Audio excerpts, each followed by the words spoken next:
दोस्तों ये घटना अंजू नाम की लड़की के साथ घटी बहुत ही डरावनी घटना है। तो चलिए ज़्यादा देर ना करते हुए इस घटने के बारे में आपको बताते हैं।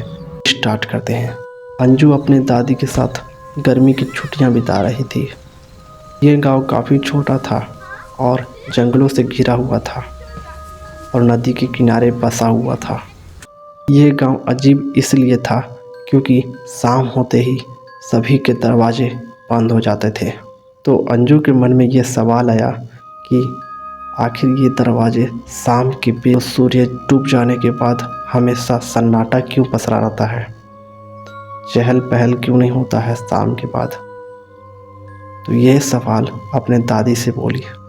शाम के सूर्य डूब जाने के बाद क्या यहाँ पे कोई दिक्कत है या परेशानी है जो यहाँ लोग सन्नाटा पसर जाता है, पूरा शाम को दरवाजे खिड़कियाँ सारे लोग बंद कर लेते हैं। तो उसकी दादी बोली, हाँ ये एक पुरानी कहानी है जो कि सच्ची है, मैं आपको बताता हूँ। तो बैठकर दादी बताई उसको कहानी कुछ ऐसा है कि शाम के वक्त उस जो नदी है ना, नदी के किनारे से एक अजीब सी आवाज़ें आती है और कहा जाता है कि वहाँ एक आत्मा रहती है जिसे गांव के लोग छलावा भी कहते हैं, और वो आत्मा हर गांव में घूमती है। रात के समय जो भी लोग बाहर निकलते हैं उसे उठा करके ले जाती है वो आत्मा। और ये सब कहानी सुनाने के बाद दादी अपने कमरे में सो जाती है और अंजू कुछ सोचने लगती है। अंजू को सोचते सोचते एक अजीब सी नदी की तरफ से आवाज़ आती है, एक ऐसी आवाज़ जो सुनने में काफ़ी डरावना था। ऐसी आवाज़ जो अंजू के कानों में जाते ही उसे डर से हिला दिया था और वो डर के मारे वो भी जाकर अपने कमरे में सो गई। सुबह होते ही उसने देखा कि गांव में काफ़ी हलचल मचा हुआ है, काफ़ी हल्ला गुल्ला मचा हुआ है, कुछ तो हुआ है। और उसको याद आ गया दादी की बात। अच्छा ये बात है, दादी ने मुझे बताया था कि गांव में एक आत्मा रहती है जो कि उठा कर ले जाती है। तो नज़दीक गई, जाकर के पूछी कि क्या हुआ। तो उसे पता चला कि गांव में एक बुजुर्ग आदमी लापता है।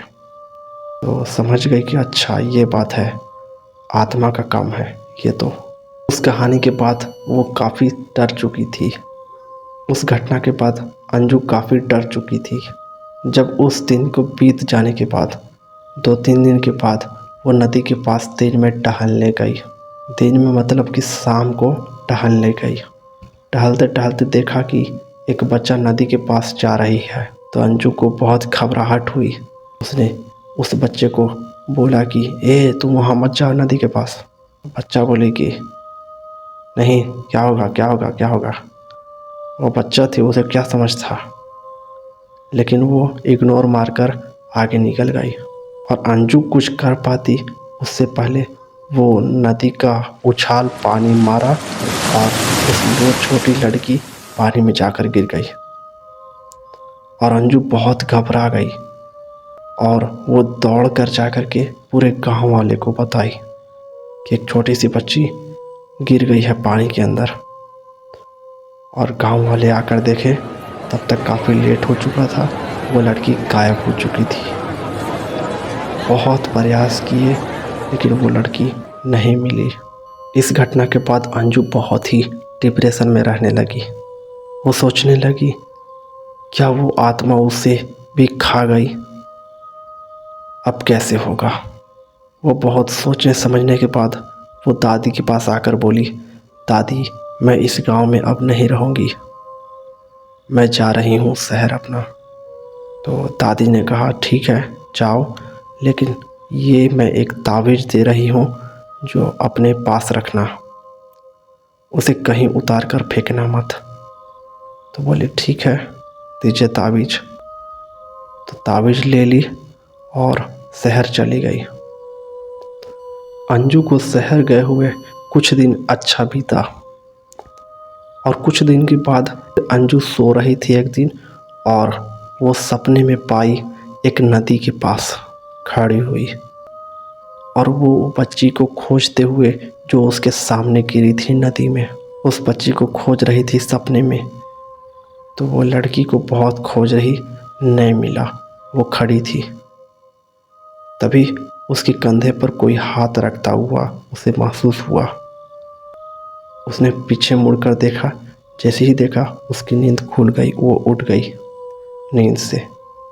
नींद से उठने के बाद उसने देखा कि मैं अपने घर में हूँ और हमारा घर अंधेरा है, लाइट बत्ती कुछ नहीं जल रहा, अंधेरा में हूँ मैं और एक ठंडी सी हवा चल रही है। फिर उसने लाइट जलाकर देखी तो वहाँ पे तावीज़ नहीं था, ठंडी हवाएं चल रही थी और उसको वही चिल्लाती हुई आवाज़ सुनाई दे रही थी जो नदी के पास सुनाई दे रही थी। अंजू अपने गांव से वापस शहर आ तो गई थी, लेकिन उसके मन में छलावा का रहस्य बना रहा। दोस्तों, क्या नदी में वाकई में क्या आत्मा थी या कुछ और?